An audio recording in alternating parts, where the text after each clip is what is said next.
1931. Les principales puissances mondiales subissent actuellement les conséquences de la Grande Dépression. Le commerce mondial s'est effondré de 2/3. Le chômage monte en flèche. Les économies du monde entier sont en crise.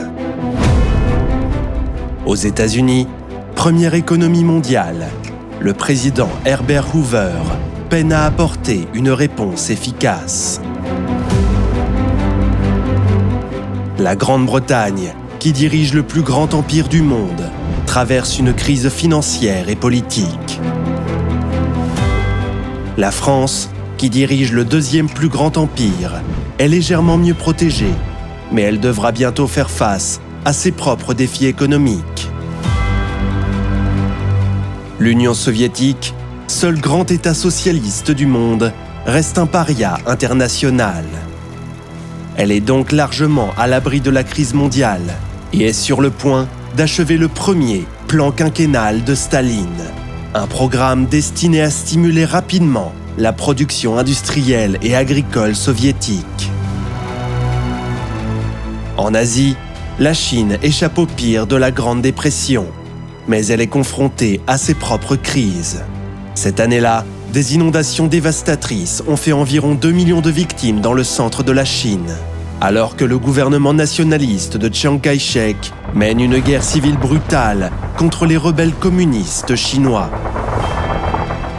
Dans 10 ans, ces 5 États, les États-Unis, la Grande-Bretagne, la France, l'Union soviétique et la Chine, constitueront les principales puissances alliées dans le plus grand conflit de l'histoire de l'humanité, la Seconde Guerre mondiale. Cependant, en 1931, rien n'indique qu'une telle catastrophe soit imminente ou inévitable. Mais cette année-là, ces mêmes événements mondiaux façonnent le chemin de 3 autres nations. L'Allemagne, affaiblie et humiliée par la défaite de la Première Guerre mondiale, est désormais une république démocratique fragile. Aucune nation n'est plus durement touchée par la Grande Dépression que l'Allemagne, en raison de sa dépendance aux prêts américains qui ont pris fin brutalement. Les banques et les entreprises s'effondrent. Le chômage grimpe à 24% et culmine l'année suivante à 40%. En juillet, le président Hoover offre un certain soulagement. Les réparations de guerre de l'Allemagne, l'argent qu'elle doit payer aux vainqueurs de la Première Guerre mondiale, seront suspendues. Mais les difficultés rencontrées par les Allemands ordinaires sont en train de remodeler la politique allemande, à mesure que le soutien se déplace vers l'extrême gauche et l'extrême droite. L'Italie est désormais un État fasciste à parti unique, dirigé par le dictateur Benito Mussolini, au pouvoir depuis 1922. L'Italie est également durement touchée par la Grande Dépression, bien que l'intervention massive de l'État atténue une partie de la douleur. Et en Asie de l'Est, l'Empire du Japon. Ici, l'impact de la Grande Dépression est moins grave, mais au sein de cette démocratie mixte, on observe des signes alarmants d'extrémisme politique et de militarisme. Dans 9 ans, ces 3 États, l'Allemagne, l'Italie et le Japon, formeront une alliance militaire, communément appelée l'Axe. Tous ont quelque chose en commun. L'Allemagne, unifiée en 1871. L'Italie, unifiée en 1861. Le Japon, un ancien État, réinventé par la restauration Meiji de 1868. D'un point de vue historique, toutes ces nations sont jeunes. Et tous se sentent injustement traités par l'accord de paix de la Première Guerre mondiale. Dans l'ensemble, les demandes pour ce que les puissances plus anciennes et établies possèdent et ce qui leur a été refusé, un empire se multiplie. C'est l'empire qui est perçue comme conférant statut, sécurité et prospérité. Une panacée aux problèmes intérieurs. Un accomplissement du destin à l'étranger. Les années 1930, une décennie de turbulences économiques et d'échecs de la coopération internationale offriront une fenêtre d'opportunité à ces trois puissances. Une opportunité de venger les humiliations passées et de s'emparer des empires qu'ils croient leur appartenir de droit. C'est une voie qui mettra l'Allemagne, l'Italie et le Japon en collision avec les grandes puissances établies, avec des conséquences désastreuses pour tout le monde.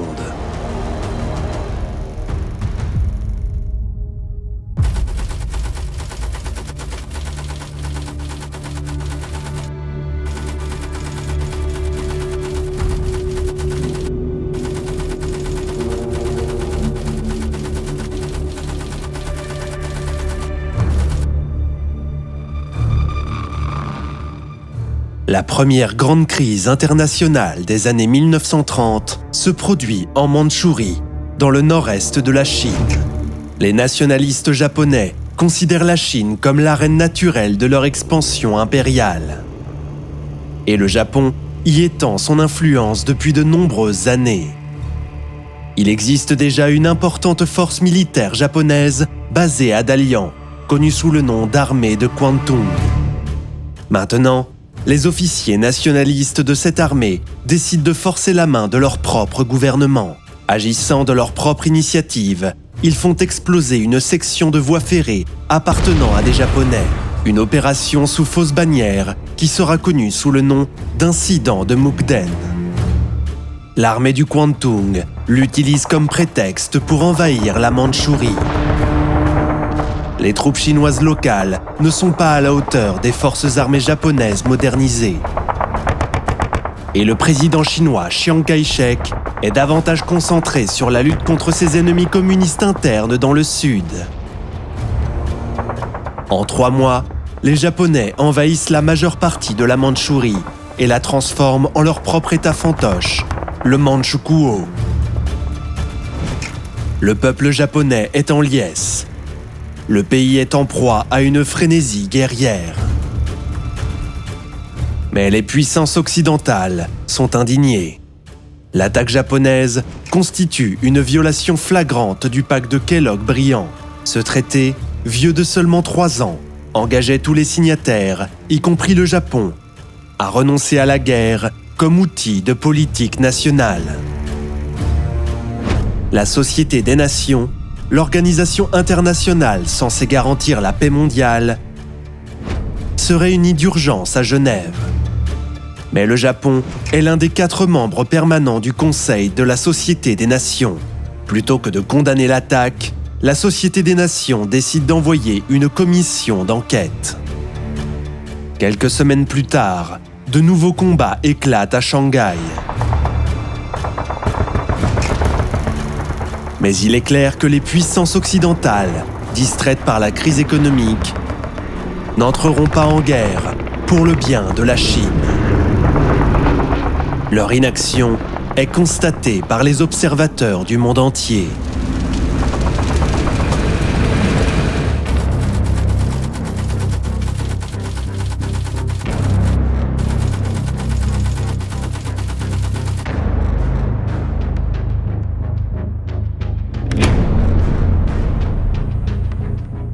« 1932 commence avec une victoire italienne.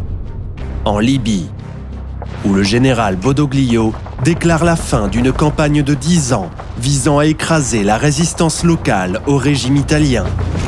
Les forces armées italiennes ont utilisé des armes chimiques, des camps de concentration et des exécutions de masse contre le peuple libyen. Leur pacification réussie permet à Mussolini de planifier de nouvelles conquêtes, alors qu'il rêve d'un nouvel empire romain. En Europe occidentale, théâtre d'une guerre de tranchées sanglantes seulement 14 ans plus tôt, les espoirs d'une paix durable reposent sur les accords de Locarno de 1925. Cela garantit les frontières occidentales de l'Allemagne et oblige l'Allemagne et ses voisins à soumettre tous les différends à la Société des Nations pour médiation. Il règne parmi les diplomates européens un climat d'optimisme connu sous le nom d'esprit de Locarno. L'espoir que la guerre en Europe soit peut-être reléguée au passé. En février, une conférence mondiale sur le désarmement s'ouvre à Genève, à laquelle participent 61 États. En juin, la conférence de Lausanne réduit de 90% les réparations de guerre allemandes. Mais cela s'avéra être un faux espoir. En Allemagne, cette année-là, les élections fédérales sont dominées par le parti nazi d'Adolf Hitler.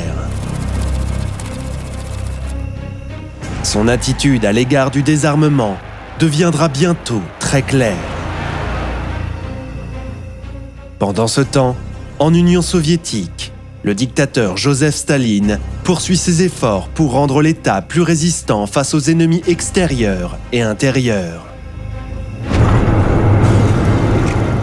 Son premier plan quinquennal se concentre sur l'expansion de l'industrie lourde, en doublant presque la main-d'œuvre industrielle soviétique et en augmentant considérablement la production d'acier, de fer et de charbon.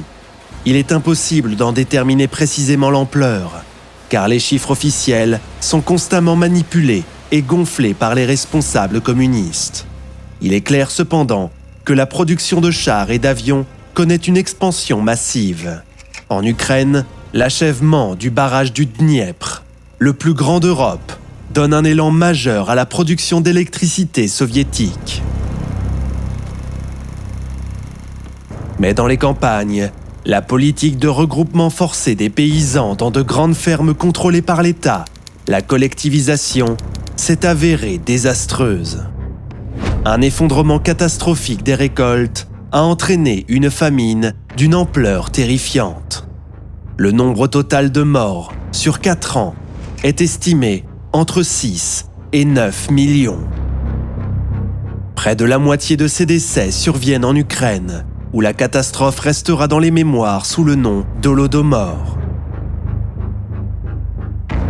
Le Kazakhstan est également durement touché. Les autorités soviétiques font tout ce qu'elles peuvent pour dissimuler l'horrible vérité de ce qui se passe. En Espagne, où une nouvelle république a été proclamée l'année précédente, le Premier ministre Manuel Azaña met en œuvre des réformes radicales visant à moderniser le pays et à limiter l'influence de l'Église catholique. Ces mesures rencontrent une vive opposition de la part des conservateurs.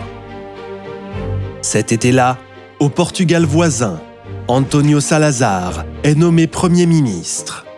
Il instaure alors un régime autoritaire, l'Estado Novo, qu'il dirigera jusqu'en 1968.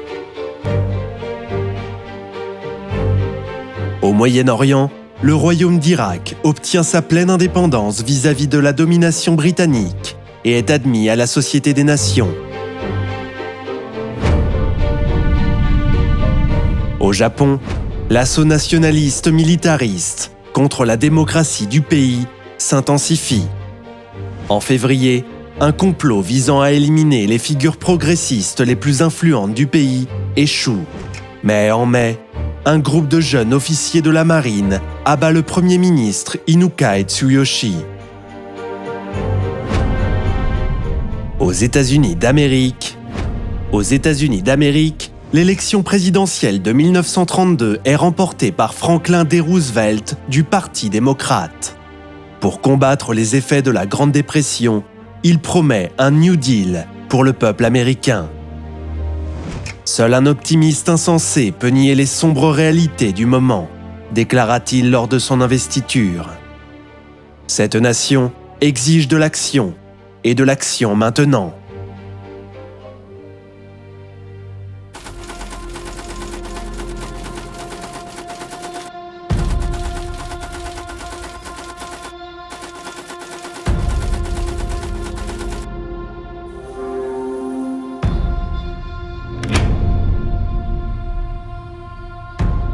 L'Allemagne est dans une impasse politique.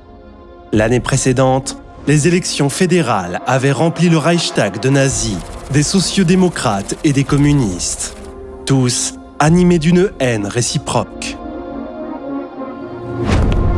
En janvier, pour sortir de l'impasse, le président Hindenburg nomme un nouveau chancelier de l'Allemagne, le chef du parti nazi, Adolf Hitler.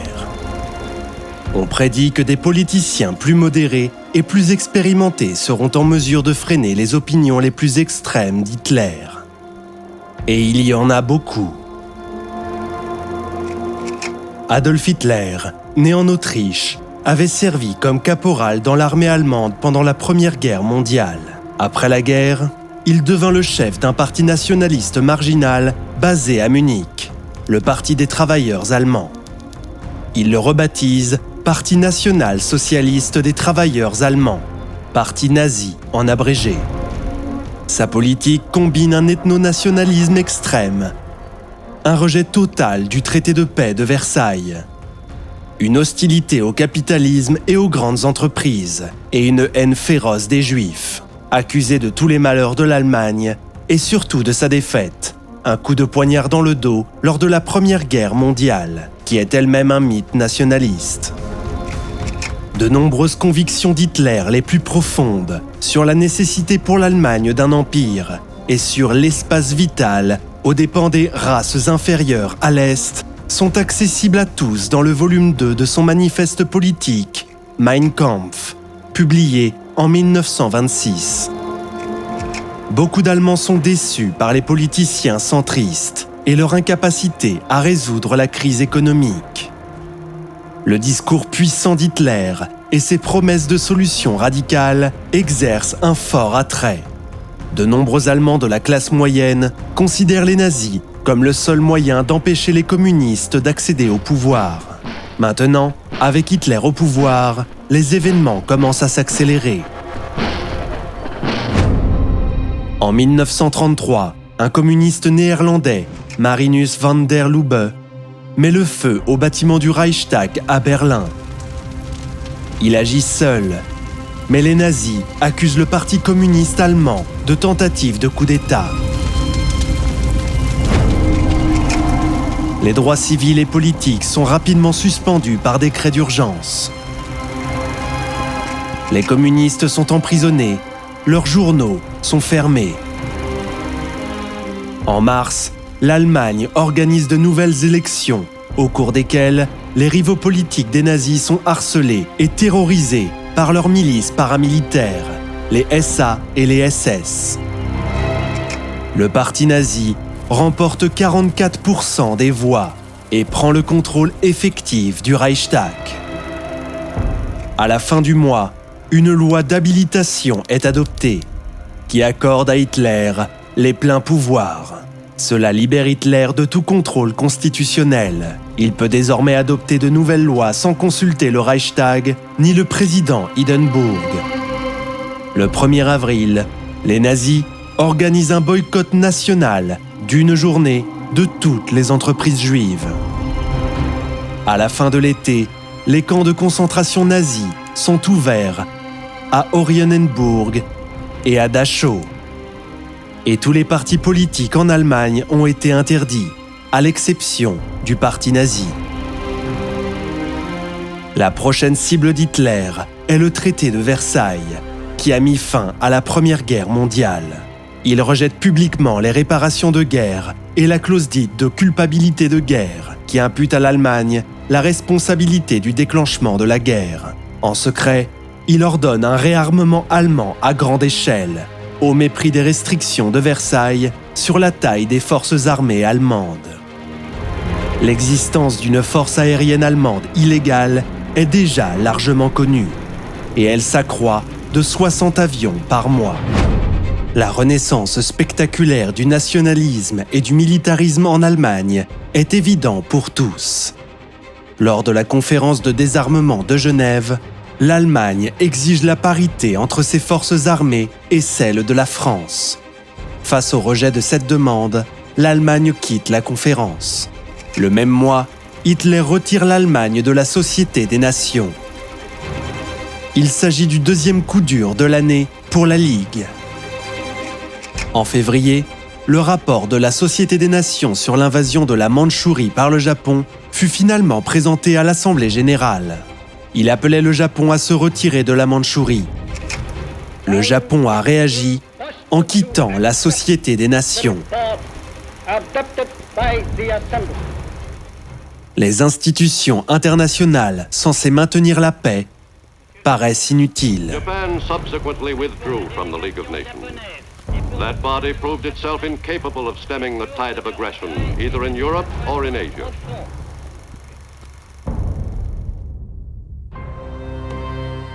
Quelques diplomates étrangers prennent le temps de lire le manifeste politique d'Hitler, Mein Kampf. Certains le jugent décousu, le qualifiant de discours incohérent, mais d'autres ressentent une profonde inquiétude. En Grande-Bretagne, le député conservateur Winston Churchill met en garde contre la dictature sinistre de l'Allemagne et le retour de son esprit militariste. Mais au début des années 1930, la Grande-Bretagne et la France sont peu enclines à affronter l'Allemagne. Le traumatisme de la Première Guerre mondiale est encore trop récent. L'opinion publique est au pacifisme. En Grande-Bretagne, certains se demandent même si le traité de Versailles n'avait pas été trop dur envers l'Allemagne. Peut-être que certaines des exigences d'Hitler ne sont pas si déraisonnables. En outre, la Grande Dépression a conduit à de sévères réductions des dépenses militaires, ce qui signifie que ni la Grande-Bretagne ni la France ne sont en état de mener une guerre européenne. La France traverse une crise politique et économique majeure. 10 gouvernements se sont succédés ces 3 dernières années. Le revenu national a chuté de 30%. Les dépenses de défense ont diminué de 25%.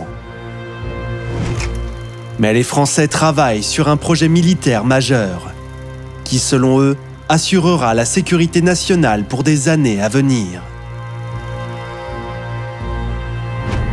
Aux États-Unis, en revanche, il existe un fort soutien à l'isolationnisme et un désir d'éviter tout engagement à l'étranger.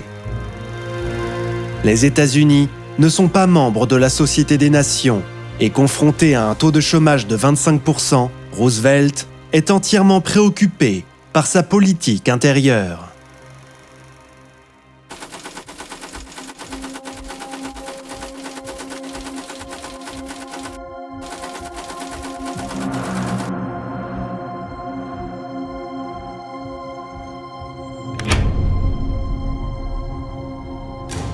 En juin, Hitler ordonne une purge impitoyable de l'aile paramilitaire du parti nazi, les SA ou chemises brunes. La violence et l'intimidation des chemises brunes ont joué un rôle crucial dans l'accession au pouvoir d'Hitler. Mais elles ont atteint leur objectif et sont méprisées par l'armée allemande, dont la loyauté est désormais davantage appréciée par Hitler. Lors de la soi-disant Nuit des longs couteaux, d'éminents dirigeants de la SA sont arrêtés et fusillés sans procès.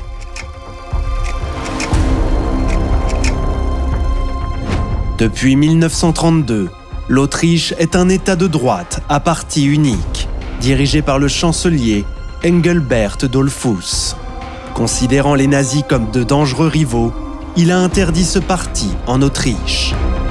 En juillet 1934, les nazis autrichiens assassinent Dollfuss dans le cadre d'une tentative de coup d'État destinée à ouvrir la voie à l'unification avec l'Allemagne, connue sous le nom d'Anschluss. Ils espèrent le soutien d'Hitler. Mais Mussolini a d'autres idées. Il considère l'Autriche comme un État tampon important entre l'Italie et l'Allemagne renaissante d'Hitler. Il envoie donc des troupes italiennes au col de Brenner, à la frontière autrichienne, menaçant d'intervenir si Hitler tente d'annexer l'Autriche. Les forces armées allemandes sont encore très faibles. Hitler est contraint de reculer. Le complot nazi en Autriche échoue. En août 1934, le président allemand Hindenburg, âgé de 86 ans, décède dans l'exercice de ses fonctions. En tant que héros de guerre et homme d'État, il reçoit de somptueuses funérailles nationales. L'autorité et le conservatisme d'Hindenburg ont constitué un frein limité aux actions d'Hitler. Mais ce n'est plus le cas. Hitler abolit rapidement la fonction de président. Il en exercera désormais les pouvoirs dans le cadre de son nouveau rôle, celui de Führer de l'État et du peuple allemand. Le 20 août, une nouvelle loi oblige tous les officiers militaires et fonctionnaires allemands de prêter serment de loyauté personnelle à Hitler.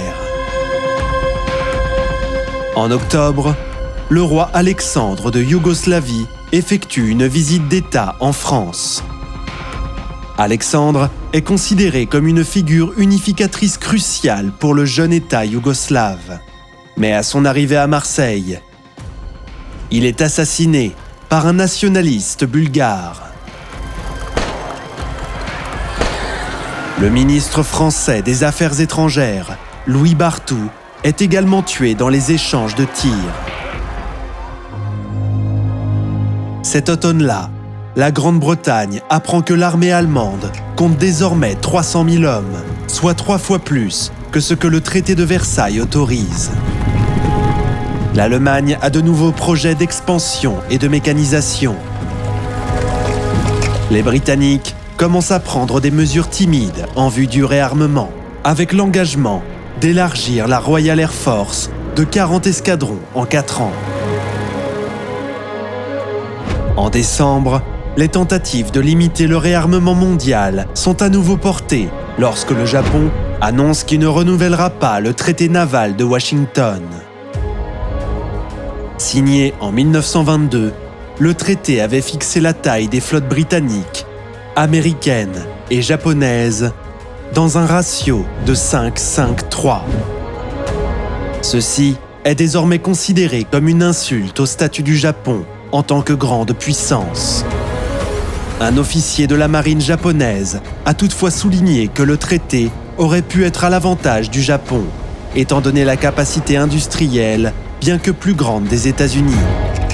Il s'agit du contre-amiral Yamamoto, l'architecte de l'attaque de Pearl Harbor. Merci à notre consultant de série, l'historien de la Seconde Guerre mondiale, le professeur Richard Overy de l'Université d'Exeter.